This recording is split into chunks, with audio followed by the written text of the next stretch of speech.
देखो, आज हमको नया टॉपिक देखना है और उस नए टॉपिक में हमको समझना है कि सकल घरेलू उत्पाद क्या होता है। सकल घरेलू उत्पाद होता क्या है। हम 2-3 दिन से चर्चा कर रहे थे कि जीडीपी के अनुपात में हमारा घाटा इतना है, जीडीपी के अनुपात में हमारा ऋण इतना है। मतलब जो भी हम बातें कर रहे थे सब किस संदर्भ में कर रहे थे, जीडीपी को आधार बना के बता रहे थे कि हमारा टैक्स कलेक्शन कितना है, हमारा ऋण का अनुपात कितना है, सब जीडीपी। तो इसको पहले समझ लेते हैं कि ये जीडीपी है क्या। ग्रॉस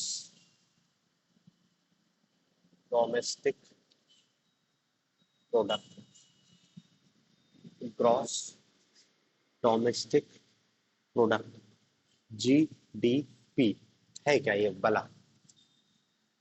देखो, शब्द से तो क्या समझ आ रहा है कि ग्रॉस सकल मतलब टोटल, घरेलू डोमेस्टिक मतलब अपने घर की बात हो रही है। घरेलू मतलब समझते हैं ना कि घर के अंदर की या अपने घर के आसपास की बात हो रही है। और उत्पाद, उत्पाद मतलब तो समझ रहे हैं, कोई भी प्रोडक्ट हो सकता है, सामान हो सकता है, सेवा हो सकती है जिसका उत्पाद है। तो ये कहीं ना कहीं क्या है, कुल घरेलू उत्पादन से संबंधित कोई अवधारणा है कि आपके कुल घर में कितना उत्पादन होता है। उसके लिए जो शब्द यूज किया जा रहा है उसको कह रहे हैं सकल घरेलू उत्पाद, ग्रॉस डोमेस्टिक प्रोडक्ट।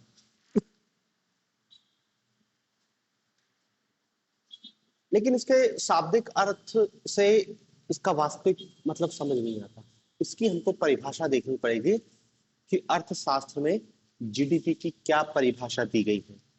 तो देखो, परिभाषा इस रूप में है कि एक वित्तीय वर्ष में, एक वित्तीय वर्ष में एक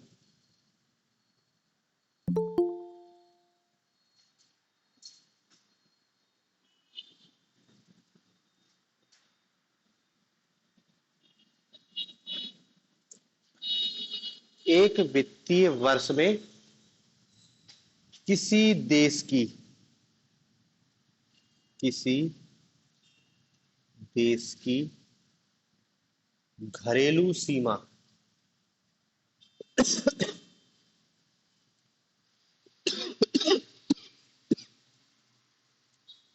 एक, एक वित्तीय वर्ष में किसी देश की घरेलू सीमाओं के अंतर्गत, घरेलू सीमाओं के अंतर्गत एक वित्तीय वर्ष में किसी देश की घरेलू सीमाओं के अंतर्गत सभी निवासियों, सभी निवासियों तथा गैर निवासियों,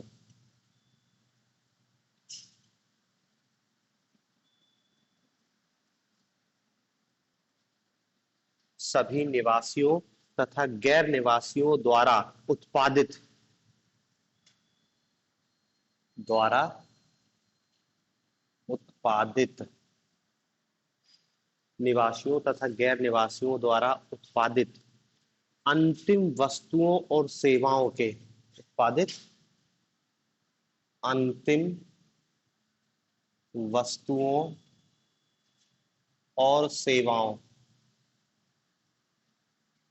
अंतिम वस्तुओं और सेवाओं के मौद्रिक मूल्य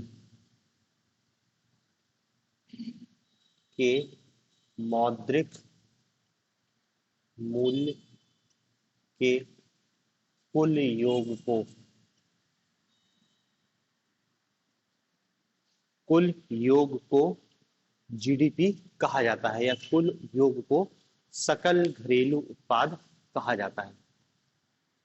परिभाषा, एक वित्तीय वर्ष में किसी देश की घरेलू सीमाओं के अंतर्गत सभी निवासियों तथा गैर निवासियों द्वारा उत्पादित अंतिम वस्तुओं और सेवाओं के मौद्रिक मूल्य को मौद्रिक मूल्य के कुल योग को उस देश की जीडीपी कहते हैं। ये जीडीपी की सामान्य सी परिभाषा दी गई है अर्थशास्त्र के हिसाब से। अब परिभाषा के अंतर्गत कहना क्या चाह रहा है जीडीपी के अंतर्गत? ठीक है, तो समझ आ रहा है कि वस्तुओं और सेवाओं के मूल्य को कह रहे हैं। तो देखो, परिभाषा में पहला शब्द लिखा है एक वित्तीय वर्ष में, एक फाइनेंशियल ईयर। तो वित्तीय वर्ष क्या होता है? जैसे हम भारत की बात करें तो भारत में वित्तीय वर्ष 1 अप्रैल से 31 मार्च, अप्रैल से 31 मार्च, समझ गए? एक वित्तीय वर्ष का मतलब है 1 फाइनेंशियल, 1 अप्रैल से 31 मार्च, इसके ड्यूरेशन की बात होगी। तो देखो, जीडीपी में जो भी बात की जा रही है साल भर की बात की जा रही है, एक साल पुराने से कोई मतलब नहीं है, 1 फाइनेंशियल ईयर की बात की जा रही है। दूसरा है देश की घरेलू सीमाओं के अंतर्गत।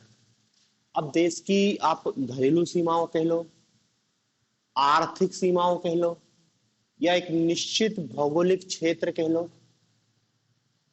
उसकी बात की जा रही है, घरेलू सीमा भारत। ठीक है, ये हमारी ज्योग्राफिकल बाउंड्री है, तो यही हमारी घरेलू सीमा हो गई, यही हमारी घरेलू सीमा हो गई।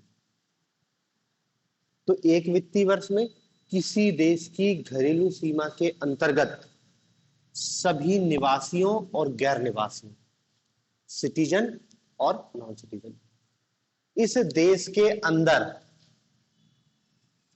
नागरिक भी है और गैर नागरिक भी हो सकता, कुछ फॉरेनर भी आए हो, नौकरी करने आए हो।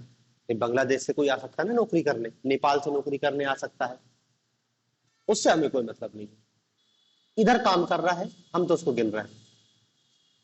सभी निवासियों और गैर निवासियों द्वारा उत्पादित अंतिम वस्तुओं और सेवाओं, फाइनल प्रोडक्ट की बात की रहे हैं, अंतिम वस्तुओं और सेवाओं, इंटरमीडिएट गुड्स की बात नहीं होगी, फाइनल प्रोडक्ट।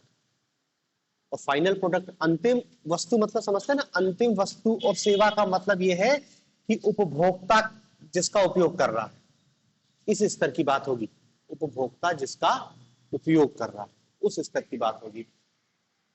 जैसे एक किसान है, उसने बी को 10 किलो गेहूं बेचा 20 रुपए के हिसाब से, ठीक है ना, लेकिन ये बी दुकानदार, इस दुकानदार ने उस गेहूं का आटा पीसा, आधे का आटा पीस दिया, 5 किलो का आटा पीस दिया और 30 रुपए किलो के हिसाब से बेचा, और 5 किलो गेहूं उपभोक्ता को बेच दिए। मतलब हम तुम चले गए और गेहूं उसकी दुकान से जाके खरीद लाए, और खरीद के हमने उसका आटा पिसा के उसका उपभोग कर गए। यहां पे उनने जो 5 किलो आटा पीस लिया था, इस 5 किलो आटे को अब वो आगे बेचेगा, तो इस 5 किलो आटे में से हो सकता है 3 किलो आटा उपभोक्ता ले जाए, एक उपभोक्ता गेहूं ले गया, एक उपभोक्ता आटा ले गया, लेकिन हो सकता है कि इसमें से 2 किलो आटा कोई ब्रेड बनाने वाली कंपनी ले जाए, 2 किलो की वो ब्रेड बना ले, और ब्रेड में से भी हो सकता है कि 2 किलो की जो ब्रेड बनेगी तो उसके भी 2 हिस्से हो जाए, कि 1 किलो की ब्रेड उपभोक्ता ले जाए और 1 किलो की ब्रेड कोई बर्गर बनाने वाला ले जाए, और वो 1 किलो के ब्रेड के बर्गर बेचेगा। अब इस चेन में उनको हर जगह दिख रहा है, यहां पे भी उत्पाद है उनका 100 रुपए का था, यहां पे भी हुआ है, यहां पे, इससे हमको फाइनल उपभोक्ता कहां यूज कर रहा है, उस उपभोक्ता के स्तर पर हम गणना करेंगे जाके। मतलब जीडीपी में जो कैलकुलेशन हो रही है वो अंतिम उपभोक्ता के स्तर पर होती है, कि जहां पर वस्तु का या सेवाओं का कंजम्पशन हो रहा है, इंटरमीडिएट की कोई गिनती नहीं हो रही, फाइनल। तो यही है अंतिम वस्तुओं और सेवाओं, और उसका कैसा मूल्य, मौद्रिक मूल्य, मॉनिटरिंग वैल्यू निकाली जाएगी, उसकी मॉनिटरिंग वैल्यू निकाली जाएगी, कैश मुद्रा के रूप में उसकी कितनी वैल्यू है। तो देखो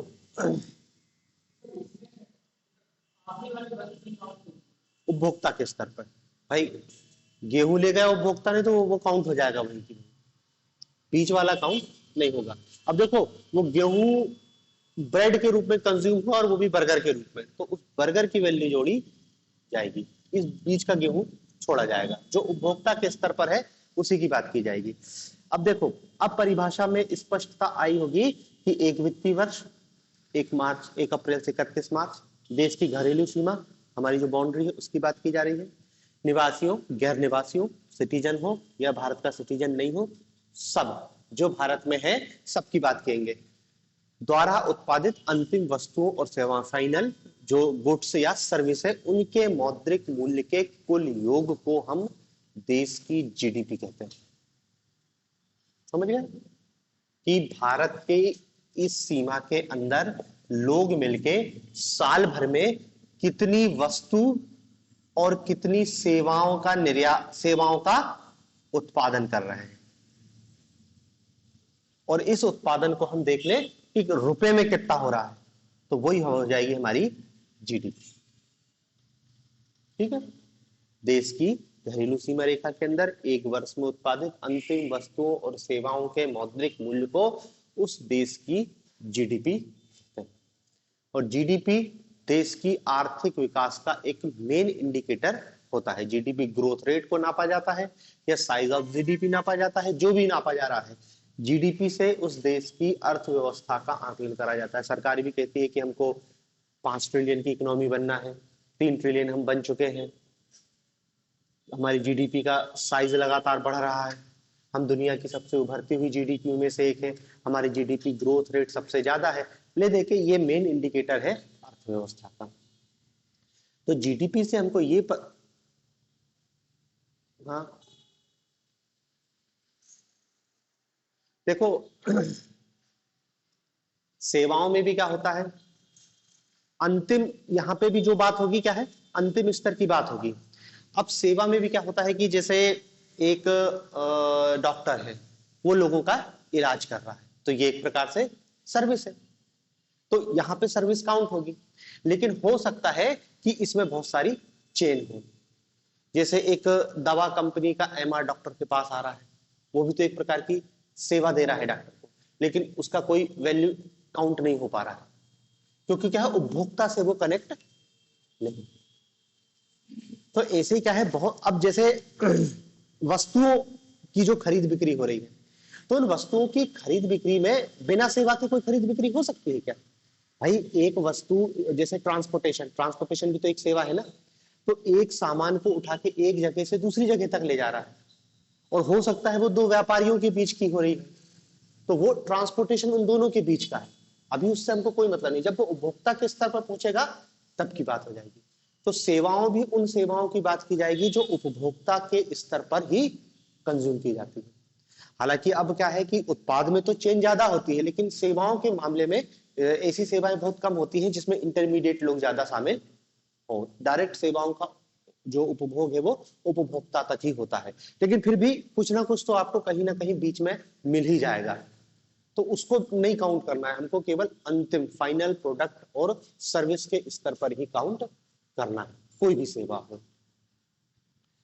तो देखो जीडीपी से हम सामान्य सा आपके दिमाग में आना चाहिए कि भारत की बात करें तो भारत के अंदर एक वर्ष में, जैसे सरकार ने कही कि हम 1.5 ट्रिलियन डॉलर इकोनॉमी हो गए हैं, 2.5 ट्रिलियन डॉलर इकोनॉमी हो गए हैं, मतलब इसका मतलब ये है कि साल भर में हमने इतने वस्तुओं और सेवाओं के मूल्यों का उत्पादन किया, प्रोडक्ट और सर्विस, इसका उत्पादन किया है हमने, उसी की वैल्यू बताई जा रही है। जो भी प्रोडक्ट था सबकी वैल्यू पता की, और वही वैल्यू बताए हैं जीडीपी के रूप में आपके यहाँ। देखिए आपने साल भर में कितना उत्पादन किया, आपने साल भर में कितना उत्पादन किया, उसी को जीडीपी कह रहे हैं, लेकिन वो थोड़ा सा फाइनल प्रोडक्ट के रूप में या फाइनल उपभोक्ता में जब अंतिम वस्तुओं के मौद्रिक मूल्य को निकाला जाता है, ऐसा नहीं कि गेहूं का आपने निकाल लिया, फिर आपने उसका आटे का अलग निकाल लिया, फिर ब्रेड का अलग निकाल लिया, और फिर सबको जोड़ दिया तो आपकी जीडीपी बहुत ज्यादा हो जाएगी।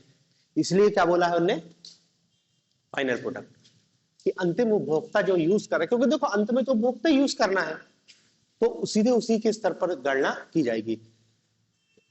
ये जीडीपी की आपकी परिभाषा है कि देश में आपने क्या उत्पादन किया है। आपकी जीडीपी ज्यादा है मतलब देश में उत्पादन अधिक है। इसमें हम ये भी नहीं देख रहे हैं कि उत्पादन कौन कर रहा है, इसमें हम ये भी नहीं देख रहे उत्पादन कौन कर रहा है। जैसे भारत में आईपीएल होता है, दुनिया भर के क्रिकेटर आके भारत में आईपीएल में खेलते हैं।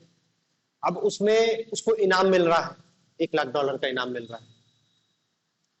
अब वो तो अपने घर लेके चले जाएगा $1 लाख, लेकिन जीडीपी कहेगी हम तो उसको काउंट करेंगे, क्योंकि वो उत्पादन कहां हुआ, हमारी घरेलू। भले वो ऑस्ट्रेलिया के खिलाड़ी ने उत्पादन किया और वो लेके चला भी जाएगा, उससे हमें अभी कोई मतलब नहीं है।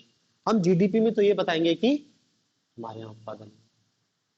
तो जितनी ज्यादा आर्थिक गतिविधि होगी, अब मतलब जैसे आईपीएल जैसा इवेंट होगा तो वो भारत की जीडीपी को बढ़ाएगा। कोई भी इंटरनेशनल, तुम ओलंपिक करा दो, आपकी जीडीपी और बढ़ेगी, क्योंकि जो भी उसमें उत्पादन होगा सब जीडीपी में काउंट होता है। ठीक है, तो इसमें ये नहीं देख रहे कि कौन क्या कर रहा है। कोई बांग्लादेश का आके व्यक्ति यहाँ नौकरी कर रहा है तो महीने में जो सैलरी ले रहा है या जो भी उत्पादन कर रहा है, हम उसको अपनी जीडीपी में काउंट करेंगे। हमें इससे कोई मतलब नहीं है। अब भले वो अपना पैसा तो लेके बांग्लादेश चला जाएगा, नेपाल चला जाएगा, लेकिन अभी जीडीपी का तो स्टेटिक्स यही है कि वो सबको काउंट करेगा कि इस देश में टोटल कितना उत्पादन है। ठीक है, तो ये देश की जीडीपी है। और इसलिए क्या है कि हम टैक्स का कैलकुलेशन जीडीपी के अनुपात में करते हैं। यार इतना जीडीपी हमारे पास, लो टैक्स कलेक्शन तो है ही नहीं, इसका मतलब लोग कमा तो रहे हैं, उत्पादन तो हो रहा है, लेकिन हमको टैक्स मिल नहीं रहा। इसलिए हर चीज की तुलना जीडीपी से करेंगे। अब देखो ये जो जीडीपी है, इस जीडीपी को दो रूपों में व्यक्त करते हैं। इस जीडीपी को दो रूपों में व्यक्त करते हैं। एक को कहते हैं सकल घरेलू उत्पादन बाजार कीमत पर, बाजार कीमत पर, जीडीपी एट मार्केट प्राइस कहते हैं उसको, जीडीपी एट मार्केट प्राइस। और एक जीडीपी होती है जीडीपी एट फिक्स्ड प्राइस कहते हैं उसको, या आधार, आधार वर्ष की GDP, GDP at fixed price कहते हैं, या उसको कारक लागत पर भी कह लेते हैं, साधन लागत पे भी कह लेते हैं। कारक लागत, साधन लागत या आधार वर्ष। देखो दरअसल क्या है, जीडीपी की जब कैलकुलेशन की जाती है तो दो रूपों में की जाती है। एक की जाती है करंट ईयर में और एक की जाती है बेस ईयर में। जीडीपी की जो गणना है वो दो रूपों में की जाती है। एक को क्या कह दे रहे हैं हम, करंट ईयर, और एक को कह दे रहे हैं बेस ईयर, और एक को कह दे रहे हैं करंट ईयर। करंट ईयर को मार्केट ईयर कह दे रहे हैं या मार्केट प्राइस कह दे रहे हैं, या करंट प्राइस कह दो या बेस प्राइस कह दो, कुछ भी। देखो दरअसल क्या है, जीडीपी की गणना में एक शब्द यूज होता है जिसको कहते हैं बेस ईयर, आधार वर्ष, आधार वर्ष। ये क्यों यूज कर रहे हैं आधार वर्ष? देखो जैसे हम कह रहे हैं कि भारत 2015 की बात करो, मान लेते हैं भारत में 2015 में 10 वस्तुओं और सेवाओं का उत्पादन हुआ। ठीक है, इस 10 वस्तुओं और सेवाओं का मौद्रिक मूल्य निकाला हमने तो वो आया सीधे सीधे 100 रुपए। मान लेते हैं 10 रुपए का वस्तु, उदाहरण के लिए अपन समझ रहे हैं, टोटल 100 रुपए फाइनल उसकी वैल्यू। तो ये 100 रुपए क्या कह देंगे कि 2015 में भारत की जीडीपी 100 रुपए। बात खत्म होगी, समझ रहे हैं ना? टोटल वस्तु और सेवाओं का उत्पादन हुआ, 10 वस्तु सेवा का उत्पादन किया, या हम कह रहे 10 वस्तु ही बनाई भारत में, एक वस्तु की कीमत 10 रुपए थी तो 100 रुपए हो गया, तो 100 रुपए हमारी क्या आई, जीडीपी आई। अब आते हैं 2023 में। ठीक है, 2023 में भी भारत केवल 10 वस्तु और सेवा का उत्पादन ही कर रहा है, लेकिन इन 8 वर्षों में इन्फ्लेशन के कारण वस्तु की कीमत बढ़ गई, और एक वस्तु की कीमत इस समय हो गई 20 रुपए, दुगनी कीमत हो गई। तो हमारी जीडीपी कितनी आएगी? 200। अब तुम जब तुलना करोगे तो अपनी पीठ थपथपा सकते हो कि देखो पिछले 8 साल में हमारी जीडीपी दुगनी हो गई। आंकड़ा तो ये कह रहा। 2015 में सरकार बताएगी हमारी जीडीपी 100 रुपए की थी और 2023 में हमारी जीडीपी 200 रुपए की। सोचो मतलब हमने कितनी तरक्की कर ली कि हम दुगने हो गए, दुगने हो गए। लेकिन वास्तव में तो देखा जाए उत्पादन तो बढ़ा ही नहीं है। 2015 में भी हम 10 वस्तुओं का उत्पादन कर रहे थे और 2010 में भी 10 वस्तुओं का उत्पादन कर रहे थे। उत्पादन तो बढ़ा ही नहीं। तो हमको ये आंकड़े तो झूठा आश्वासन दिखा रहे हैं, उत्पादन बढ़ा ही नहीं और हम जबरन खुश हो रहे हैं। इसलिए फिर अवधारणा लेके आई काय की बेस ईयर, कि जब हम पता तो करें कि हमारा उत्पादन एक्चुअली में बढ़ा कितना है, तो कोई आधार तो होना चाहिए ना। तो जो आधार है जिससे हम तुलना करेंगे कि हमारा उत्पादन बढ़ा है, उसी को बोल दिया आधारवाद। भाई आज इतनी हमारी जीडीपी है, 2015 में इतनी जीडीपी थी, अंतर तो दिख ही नहीं रहा।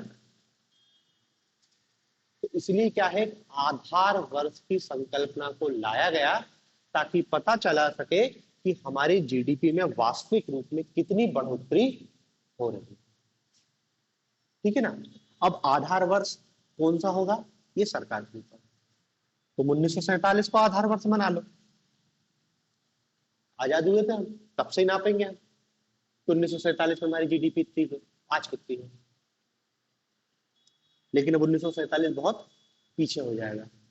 इसलिए सरकार क्या है, आधार वर्ष ज्यादा नहीं, 5, 6 या 7, 8 साल वर्ष पुराने वर्ष को आधार वर्ष के रूप में मान लेती है। बहुत पीछे नहीं जाते हैं, क्योंकि बहुत पीछे जाएंगे तो भी दिक्कत आएगी।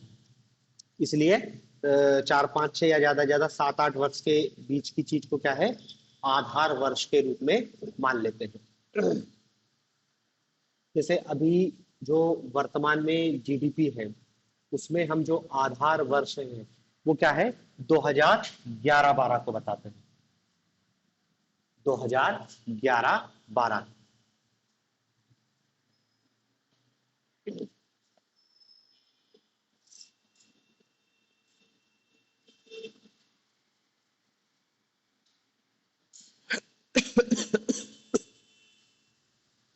तो ये आप इस आधार वर्ष को समझो कि आधार वर्ष की अवधारणा क्यों लेके आई है। आधार वर्ष की अवधारणा इसलिए लेके आई है ताकि मुद्रास्फीति के प्रभाव को समझा जा सके कि हमारी जीडीपी बढ़ी है कि हमारी इन्फ्लेशन के कारण जीडीपी बढ़ी हुई दिखाई दे रही है। तो देखो एक आधार वर्ष मान लिया तो पता कर लेंगे कि 2011-12 में हमारी जीडीपी कितनी थी और 2023 में जीडीपी कितनी है। फिर समझ आएगा हमको, क्योंकि देखो 2011-12 में वस्तु की कीमत अलग होगी, 2023 में वस्तु की कीमत अलग होगी।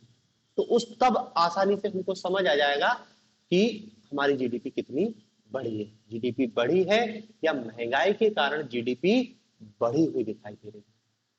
महंगाई के कारण जीडीपी बढ़ी हुई दिखाई दे रही है। तो फिर हम समझ जाएंगे कि हमारी अर्थव्यवस्था में उत्पादन तो नहीं बढ़ रहा है, केवल और केवल क्या है, लागत बढ़ रही है।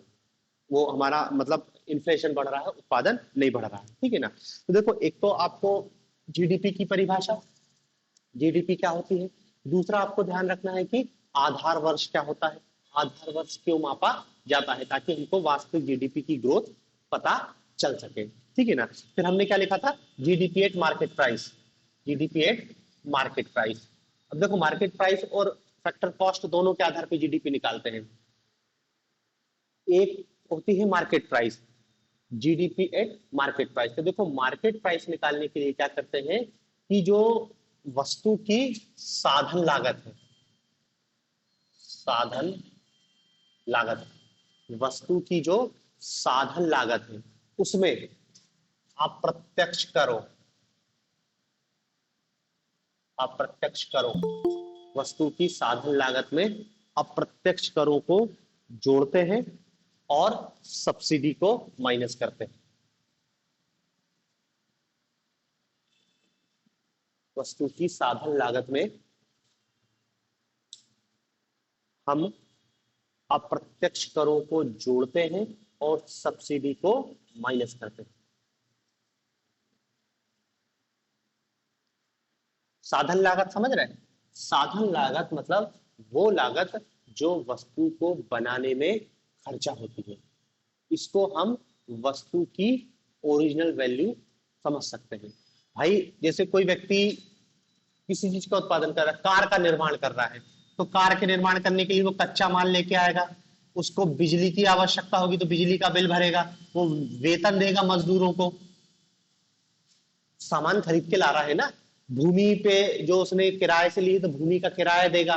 तो इस टाइप से साधन लागत वो लागत होती है जो वस्तु के बनाने में खर्च होने वाली लागत, टोटल जिसको कहते हैं शुद्ध हिंदी में कॉस्ट इतनी है। अब इस कॉस्ट में वो प्रॉफिट जोड़ के अपना सामान बेचेगा, तो ये साधन लागत होती है। इस साधन लागत में अप्रत्यक्ष कर जोड़ दो मार्केट प्राइस निकालने के लिए। अप्रत्यक्ष कर मतलब जीएसटी, बाजारों में बिकेगा तो उस पर जीएसटी लगेगा, तो जीएसटी जोड़ दो। और यदि सरकार उस प्रोडक्ट के लिए कोई सब्सिडी दे रही है तो उस सब्सिडी को घटा दो, तो जो राशि मिलेगी वो वस्तु की मार्केट प्राइस होगी, और इसी आधार पर जीडीपी एट मार्केट प्राइस निकाली जाती है। जीडीपी एट मार्केट प्राइस निकाली जाती है कि वस्तु की साधन लागत में से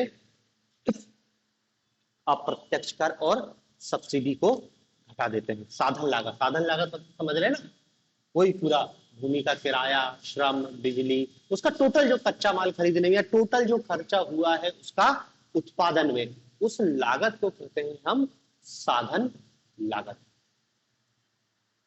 ठीक है, तो इस आधार पर जीडीपी एट मार्केट प्राइस निकाला जाता है। मतलब आपसे 3 नंबर में पूछे कि जीडीपी एट मार्केट प्राइस क्या है, तो क्या कहेंगे कि वही देश की घरेलू सीमा रेखा के अंदर एक वित्तीय वर्ष में उत्पादित सभी निवासी और गैर निवासियों द्वारा उत्पादित अंतिम वस्तुओं एवं सेवाओं के बाजार मूल्य के योग को, ये बताने की जरूरत नहीं है, इतने लिख दो, बाजार मूल्य के योग को जीडीपी एट मार्केट प्राइस कहते हैं।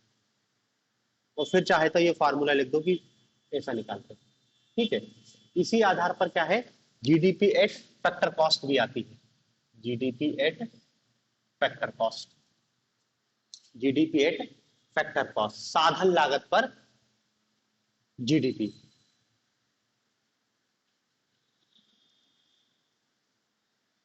साधन लागत पर मतलब वही, फिर इसकी परिभाषा में वही आएगा कि देश की घरेलू सीमा रेखाओं के अंतर उत्पादित एक वित्तीय वर्ष में निवासियों गैर निवासियों द्वारा उत्पादित निवासियों और गैर निवासियों द्वारा प्राप्त की गई कुल साधन लागत की मूल्य को उस देश की जीडीपी एट फैक्टर कॉस्ट कहते हैं।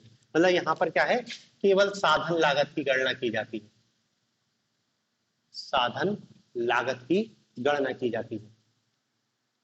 ठीक है, तो देखो ये GDP, GDP at market price हो गया, जीडीपी एट फैक्टर कॉस्ट हो गया। एक ही है अभी अवधारणा केवल जीडीपी। अब देखो इस जीडीपी में भी क्या है, जीडीपी के कैलकुलेशन में सरकार ने बदलाव किया।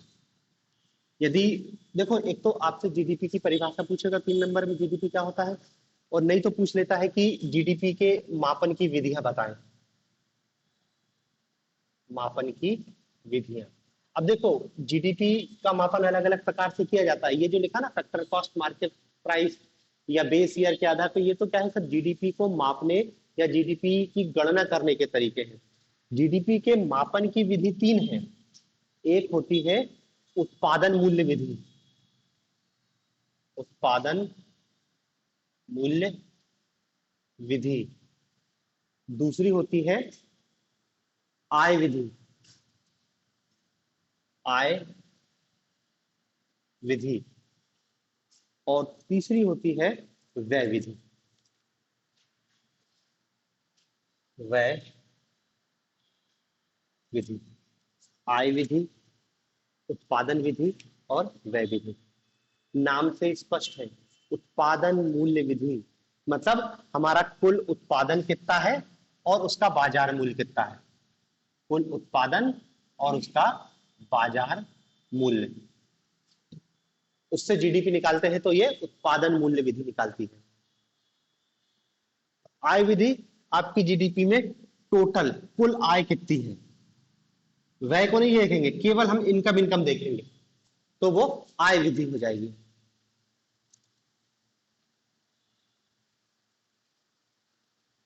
आय विधि, ठीक है ना। कुल आय मतलब समझ रहे हैं ना, कुल लागत आय है, यहां पर कुल आय मतलब है कुल लागत आय, लागत आय की गणना, लागत मतलब समझ रहे हैं ना, फैक्टर जो कॉस्ट आई थी उसी को कह रहे हैं। और तीसरा है व्यय विधि,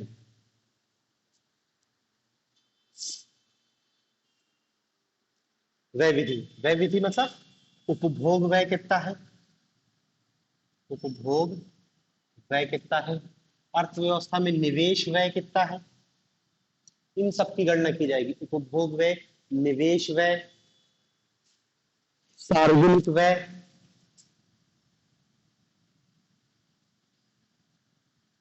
सार्वजनिक व्यय, ये सारी चीजों को देखा जाता है।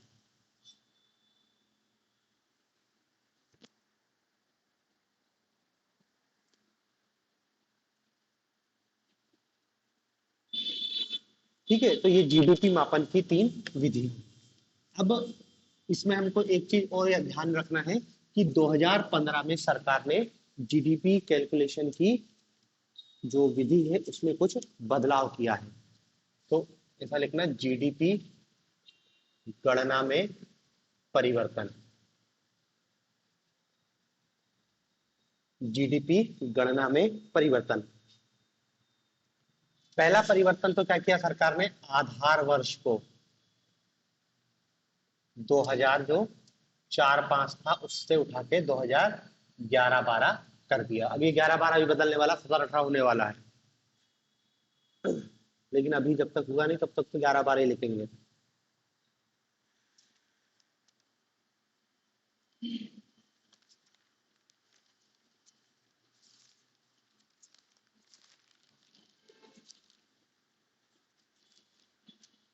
आधार वर्ष में परिवर्तन किया, ठीक है ना। दूसरा इनने परिवर्तन किया कि जो जीडीपी की गणना है, जीडीपी की गणना मार्केट प्राइस पर करेंगे।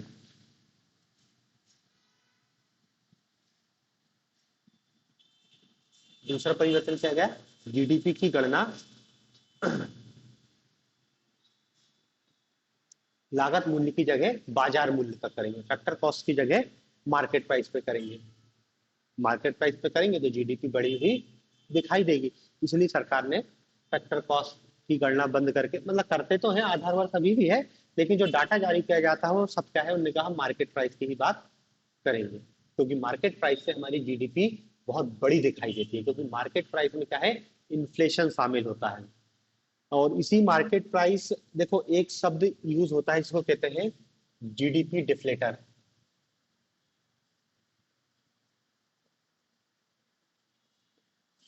जीडीपी अपस्फीति कारक, जीडीपी डिफ्लेटर कहते हैं। जीडीपी डिफ्लेटर में ये देखा जाता है कि तुम्हारे जीडीपी में वास्तव में कितना परिवर्तन आया है। तो उसके लिए जो जीडीपी डिफ्लेटर निकाला जाता है उसमें क्या, सांकेतिक जीडीपी, सांकेतिक जीडीपी, उसको डिवाइड करते हैं वास्तविक जीडीपी से, वास्तविक जीडीपी, सांकेतिक जीडीपी को वास्तविक जीडीपी से डिवाइड कर देते हैं। समझ रहे ना, सांकेतिक जीडीपी, नॉमिनल जीडीपी, चालू जीडीपी, या GDP at market price, current year जिसको कहते हैं ये। और ये क्या हमारी बेस ईयर में जो निकलती है। तो इससे क्या पता चल जाता है, जीडीपी डिफ्लेटर, और जीडीपी डिफ्लेटर से ये जानकारी निकल जाती है कि जीडीपी वृद्धि में, जीडीपी वृद्धि में महंगाई का कितना योगदान है, महंगाई का योगदान जीडीपी वृद्धि में महंगाई का योगदान। बेस ईयर वाली। वही वास्तविक जीडीपी। सांकेतिक, कोई नॉमिनल कहते हैं उसको, या फिर उसको करंट जीडीपी कहते हैं, करंट ईयर जीडीपी कह देते हैं, मार्केट प्राइस जीडीपी को करंट ईयर जीडीपी कह देते हैं, नॉमिनल जीडीपी कह देते हैं। और रियल जीडीपी कहलाती है आपकी बेस ईयर। तब पता चलता है कि जीडीपी, मतलब जीडीपी डिफलेटर से क्या पता चलता है कि जीडीपी की ग्रोथ में महंगाई का कितना योगदान है। वही तो हमको पता है ना कि वास्तव में हमारी जीडीपी बढ़ रही है या जीडीपी में केवल जिसको कहना चाहिए कि महंगाई के कारण जीडीपी बढ़ रही है। तीसरा बदलाव किया गया राष्ट्रीय लेखांकन प्रणाली। राष्ट्रीय लेखांकन प्रणाली।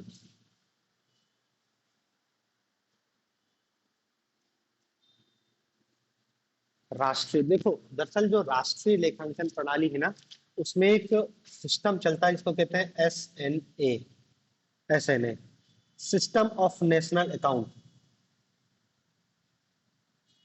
System of national account. ये अभी तक हमारे यहाँ क्या है, 1993 का सिस्टम चल रहा था।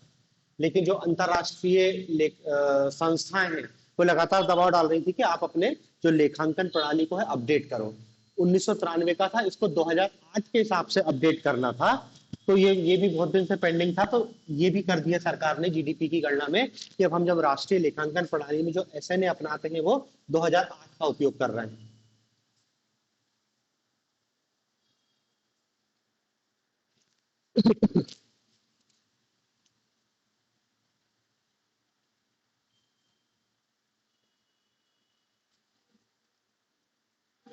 ठीक है।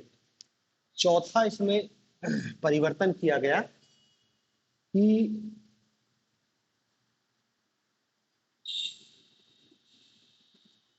MCA 21 डेटाबेस का समावेश किया गया। MCA 21 डेटा बेस का समावेश किया गया। MCA 21 डेटा बेस का समावेश किया गया।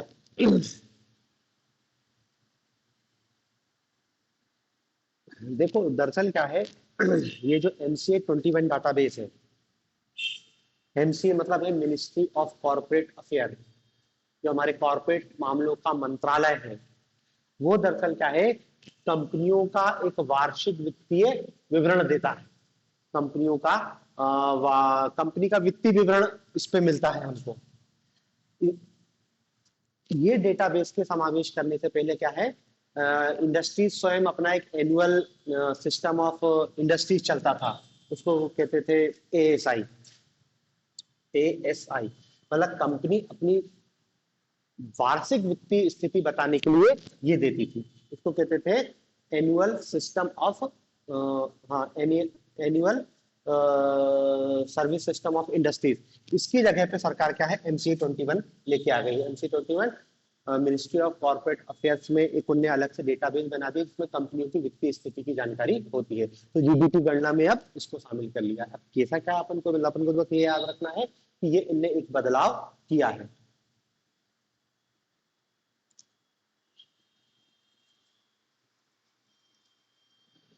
पांचवा पॉइंट लिख लेना, GAV की गणना की जाने लगी। GAV की गणना,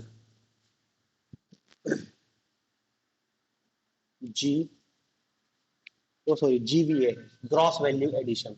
GVA सकल मूल्य वर्धन। सकल मूल्य वर्धन, GAV की गणना की जा रही है।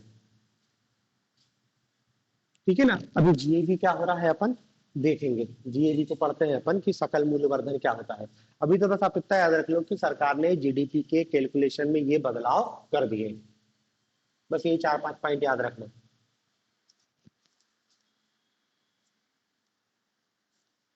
ठीक है। तो जीडीपी, जीडीपी में होने वाला परिवर्तन।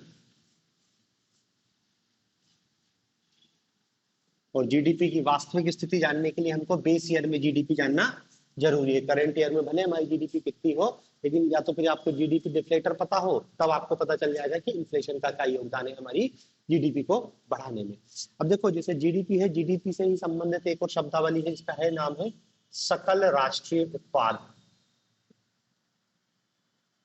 सकल राष्ट्रीय उत्पाद, ग्रॉस नेशनल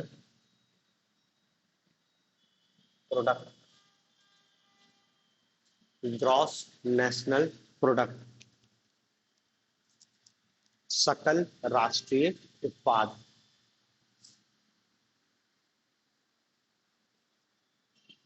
जीडीपी जैसी ही परिभाषा, बस थोड़ा सा अंतर है कि एक वित्तीय वर्ष में, एक वित्तीय वर्ष में, एक वित्तीय वर्ष में देश के सभी घरेलू संसाधनों द्वारा, एक वित्तीय वर्ष में किसी देश के सभी घरेलू संसाधनों द्वारा, सभी घरेलू संसाधनों द्वारा उत्पादित अंतिम वस्तुओं और सेवाओं, उत्पादित अंतिम वस्तुओं एवं सेवाओं, अंतिम वस्तुओं एवं सेवाओं के मौद्रिक मूल्य का योग, सेवाओं के मौद्रिक मूल्य का योग को हम जीएनपी कहते हैं।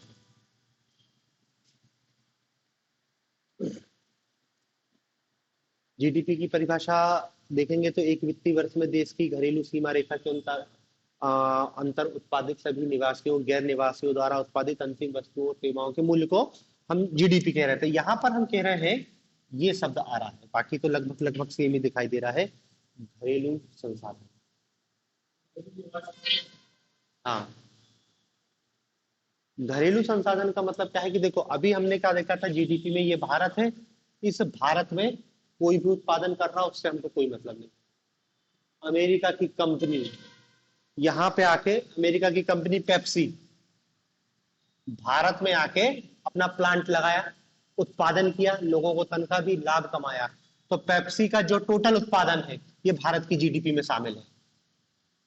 भारत में जो पेप्सी उत्पादन कर रही है, कोको कोला उत्पादन कर रही है, या मैकडोनल्ड जो काम कर रही है, उसका जो टोटल उत्पादन है ना, वो हम जोड़ेंगे क्योंकि हमारी जीडीपी का हिस्सा है। लेकिन भाई ये चूंकि पेप्सी को अमेरिकन कंपनी तो अपना प्रॉफिट कमा के कहां पे भेजेगी, यूएसए भेजेगी, तो वो राशि तो हमारी अर्थव्यवस्था से कहां चली जाएगी, बाहर चली जाएगी। तो स्वाभाविक सी बात है ना कि ये तुम्हारी जीडीपी में से क्या हो जाएगा, कम हो जाएगा। मतलब जीडीपी में से हम विदेशों को निर्गत आए।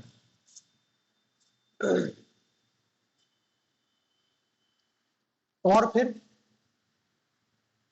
जैसे अमेरिकन कंपनी भारत में कर रही है, भारत की भी कंपनी विदेशों में काम कर रही है, भारत की कंपनी। अब हो सकता है कि जैसे टाटा श्रीलंका में भी ट्रक बेच रही है या गाड़ी बेच रही है, तो वो जो टाटा श्रीलंका में इतना उत्पादन कर रही है, श्रीलंका अपनी जीडीपी में शामिल कर रहा है, वो हमारी जीडीपी का हिस्सा नहीं है। लेकिन टाटा अपना प्रॉफिट कहां भेजेगा, भारत में उसकी जो पेरेंट कंपनी है। तो स्वाभाविक सी बात है कि वो हमारे पास आ गए, तो उसको हम क्या है अपने में शामिल कर लेंगे। तो जब क्या है जीडीपी में से ये दोनों को जोड़ के घटा दिया जाता है या घटा के जोड़ दिया जाता है, तो जो मिलता है उसी को कहते हैं ग्रॉस नेशनल प्रोडक्ट। क्योंकि देखो इसमें क्या शब्द यूज कर रहे हैं, हमारे घरेलू संसाधनों, और जैसे ही आपने घरेलू संसाधन कहा, मतलब क्या है, हमको कितना मिल रहा है ये बताओ। हमारे पास टोटल आ कितना रहा है, जो आ रहा है उसकी हम गणना करेंगे, और जो जा रहा है उसको हम क्यों अपने में शामिल करके जबरन जीडीपी को बढ़ाएं। ठीक है ना। तो प्लस माइनस करके मतलब क्या है कि देखो,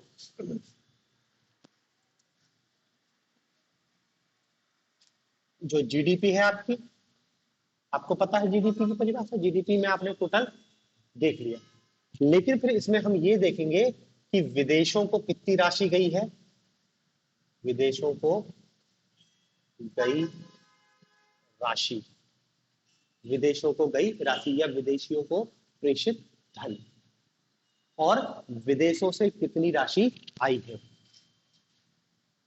विदेशों से प्राप्त राशि, विदेशों को गई राशि और विदेशों को प्राप्त राशि। ठीक है ना। इनका जब कैलकुलेशन करके इसको जीडीपी में जोड़ते हैं तो जो आता है उसको कहते हैं जीएनपी। ठीक है ना। मतलब देखो इसको ऐसा है कि विदेशों, इसको ऐसा लिखना, विदेशों से प्राप्त राशि, विदेशों से प्राप्त राशि, इसमें से घटा देते हैं विदेशों को गई राशि, विदेशों को गई राशि, और उसको जोड़ेंगे जीडीपी में। अब देखो थोड़ा सा समझने वाली बात है यहाँ पर, भारत से धन जाता ज्यादा मात्रा में, आता कम मात्रा में, क्योंकि भारत की गिनती की कंपनियां हैं जो विदेशों में धंधा कर रही हैं, लेकिन फॉरेन की बहुत सारी कंपनियां भारत में धंधा कर रही हैं। तो वो जब अपना प्रॉफिट भेजती हैं तो भारत से बड़ी राशि चली जाती है, लेकिन जब भारत आने वाली राशि देखती है तो बहुत कम है, क्योंकि देखो इसमें रेमिटेंस को शामिल नहीं करते हैं, क्योंकि यदि रेमिटेंस को शामिल कर लेंगे तो हम प्लस में रहते हैं, लेकिन इसमें क्या है, रेमिटेंस शामिल नहीं। रेमिटेंस मतलब समझ रहे हैं ना, कि विदेशी जो भारत के जो लोग विदेश में जाके काम कर रहे हैं और फिर वो पैसा जो भेजते हैं उसको रेमिटेंस कहते हैं, वो शामिल नहीं हो रहा है। यहाँ पर केवल और केवल क्या है, प्रॉफिट की बात कर रहे हैं, व्यापार की।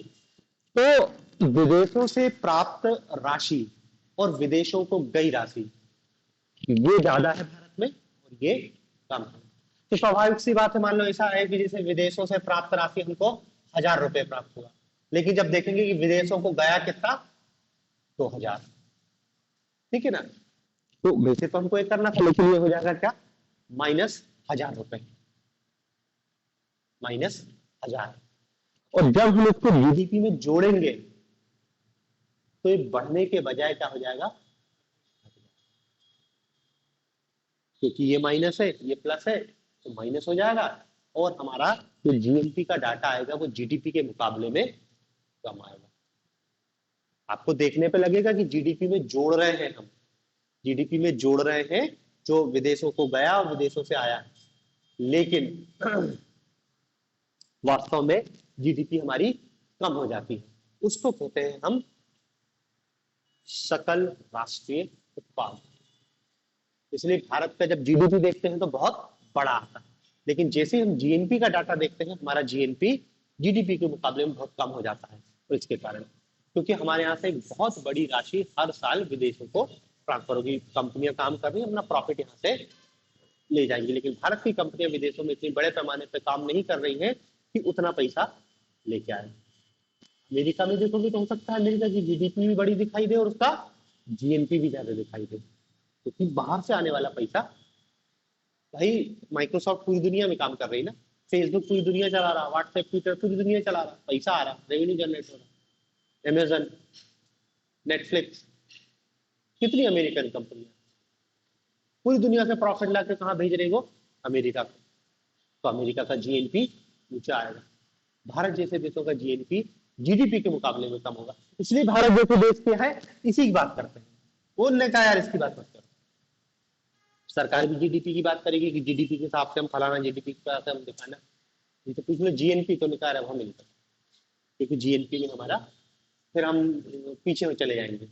जहां तुम आगे होते हो उसी उसी की बात करोगे ना, जो तुमको अच्छा आता है, तो वही भारत के साथ है। तो ये आपका सकल राष्ट्रीय उत्पाद है, और देखो ये सकल राष्ट्रीय उत्पाद भी फैक्टर कॉस्ट और मार्केट प्राइस दोनों पर निकाला जाता है। तो जिसने मार्केट प्राइस का उधर देखा था वैसे ही है, इसमें और कुछ ज्यादा जटिल नहीं है। बस आपको ये याद रखना है कि जीडीपी और जीएनपी में अंतर क्या है। जीडीपी और जीएनपी में मेन अंतर ये है कि जीडीपी में हम जो वस्तु और सेवाओं का उत्पादन देखते हैं, देखते तो घरेलू सीमा रेखा के अंदर ही है, लेकिन देखते हैं कि उत्पादन हमारी सीमा के अंदर हुआ, किसी ने भी किया उससे हमें कोई मतलब नहीं। लेकिन जब जीएनपी की गणना करते हैं तो देखते हैं कि उत्पादन कौन कर रहा है, जो हमारे लोग कर रहे हैं, स्थानीय संसाधन जो कर रहे हैं, स्थानीय निवासी जो उत्पादन कर रहे हैं, उनको ही काउंट करेंगे। बाहर वाले का तो वो चला गया। वो मतलब देखो, आईपीएल में आईपीएल हुआ, कोई बाहर का क्रिकेटर आया, उसने यहाँ पर इनाम कमाया, जीडीपी उसको काउंट कर लेगा। लेकिन जीएनपी देखेगा कि हमारे क्या काम का, ये तो लेके चला गया, तो वो जीएनपी में माइनस होगा। इसलिए भारत जैसे देशों की जीएनपी बहुत कम हो जाता है।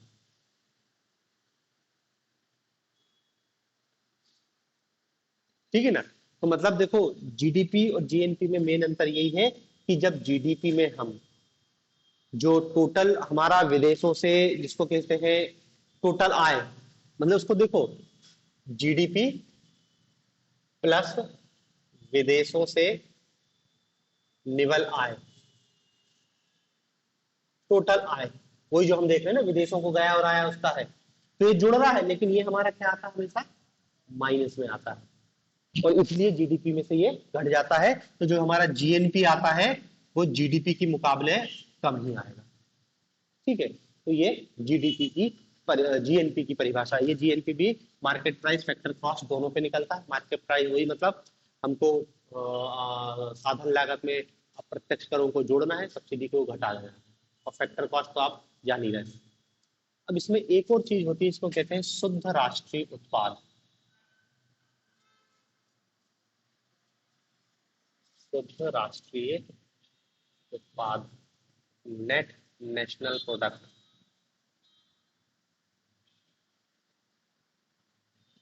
Net national product, NNP.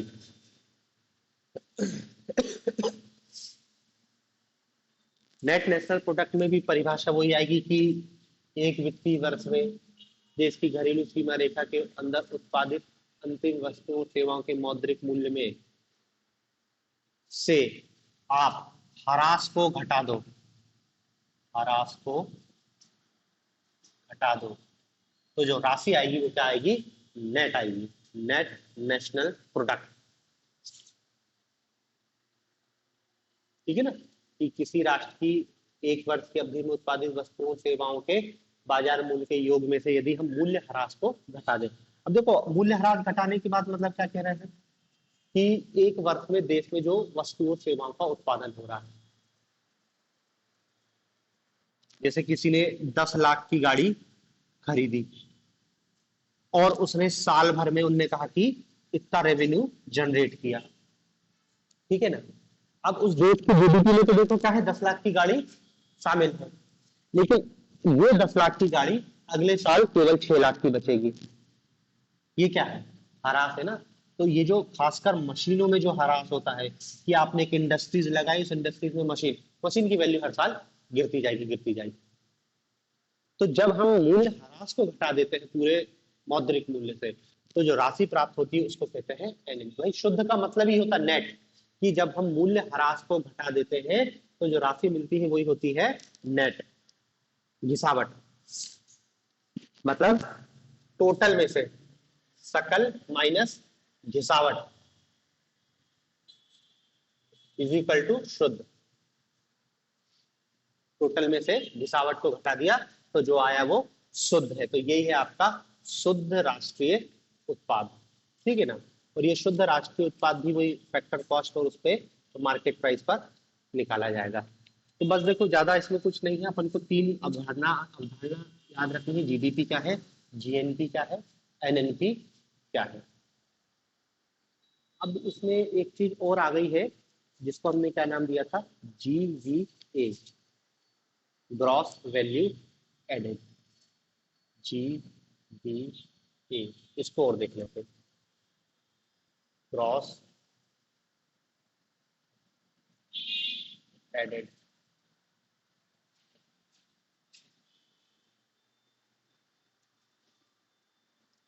Hindi में इसको कहते हैं सकल मूल्यवर्धन। सकल मूल्य वर्धन। सकल मूल्य वर्धन कितना टोटल यहाँ पे हमारे यहाँ जो मूल्य वर्धन हुआ है उसको देखेंगे। देखो कल जो मैंने तुमको जो अपन जीएसटी और वैट जब बता रहा था तो बताया था ना कि ए कोई व्यक्ति है, उसने बी को सामान बेचा है, बी उद्योगपति है, इसने ए से कच्चा माल लिया मान लो 100 रुपए का, सरकार ने उस पर यहाँ पर 10% टैक्स लगा दिया, तो इसको कितने में सामान पड़ा 110 में, तो बोलेगा मेरे को 110 रुपए में सामान पड़ा। अब ये उस कच्चे माल पे काम करेगा, जो भी हमने लकड़ी लाया तो उसको कुर्सी बना दिया इस टाइप का कुछ भी, तो ये कहेगा कि मैंने इसमें 40 रुपए का वैल्यू एडिशन किया है और मैं आगे इसको कितने में बेचूंगा 150 में बेचूंगा। ये देखा था इसी टाइप की अपन ने एक उदाहरण के माध्यम से देखा था वैट और जो उसका अंतर था कि मैंने 40 रुपए का वैल्यू एडिशन किया है, आगे फिर सरकार इसमें हो सकता है 10% टैक्स लगा देगी और ये 165 का हो जाएगा, फिर 165 वाला आगे फिर इसको और यदि कुछ करता है उसमें और कहेगा कि अब मेरा इसकी लागत 200 रुपए पड़ गई, मतलब कहेगा कि मैंने यहाँ पर 35 रुपए का वैल्यू एडिशन किया और अंतिम में वो जाके उपभोक्ता को पड़ती है। तो ये नॉर्मल जो अपन ने टैक्स सिस्टम देखा था वो इसी टाइप का होता था। सकल मूल्यवर्धन में केवल ये देखा जा रहा है कि आपकी अर्थव्यवस्था में मूल्यवर्धन कितने का हो रहा है, आपकी जो अर्थव्यवस्था है उसमें मूल्यवर्धन कितने का हो रहा है, नाम ही ना ग्रॉस वैल्यू एडेड, वस्तुओं और सेवाओं के उत्पादन में मूल्यवर्धन कितना होता है, मतलब उसकी परिभाषा है कि जो अर्थव्यवस्था के सभी क्षेत्र हैं उसमें जो उत्पादित वस्तुओं और सेवाओं हैं उनके उत्पादन का मौद्रिक मूल्य क्या है,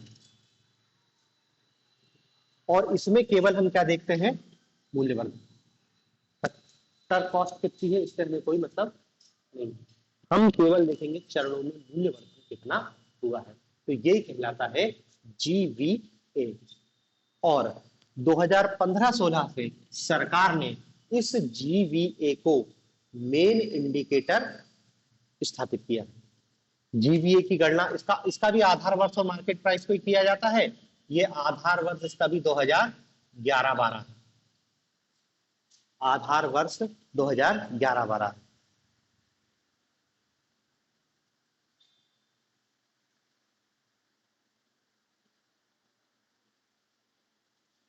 ठीक है ना, तो और वर्तमान में सरकार क्या है 2015 के बाद जीवीए को मेन इंडिकेटर मान रही है। जीडीपी पहले क्या है कि भैया कृषि की किस हिस्सेदारी है जीडीपी में, उद्योग की कितनी है, अब ये डाटा देखा जाता है कि जीवीए में कृषि की कितनी हिस्सेदारी है, जीवीए में इंडस्ट्रीज की कितनी हिस्सेदारी है, ये सारी चीजें होंगी। ठीक है ना, तो देखो ये जीवीए का कॉन्सेप्ट है।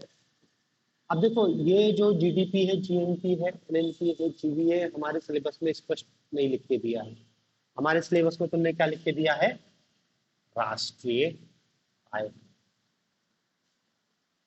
ये हमारे सिलेबस में लिखा है राष्ट्रीय आय और उसके मापन की विधियां, लेकिन राष्ट्रीय आय को पढ़ने से पहले हमको क्या है जीडीपी, जीएनपी, एनएनपी और जीवीए के बारे में पता होना चाहिए, क्योंकि ये राष्ट्रीय आय के अंतर्गत ही शामिल है। और जीडीपी जैसी चीज तो अपन हर जगह पढ़ेंगे, इसलिए उसको हमने अलग से पढ़ लिया, भले वो सिलेबस में नहीं लेकिन क्वेश्चन तो पूछा जा ही सकता है, क्योंकि वो राष्ट्रीय आय के अंतर्गत ही जीडीपी की गणना का लिए कर रहे हैं, इसी से संबंधित है।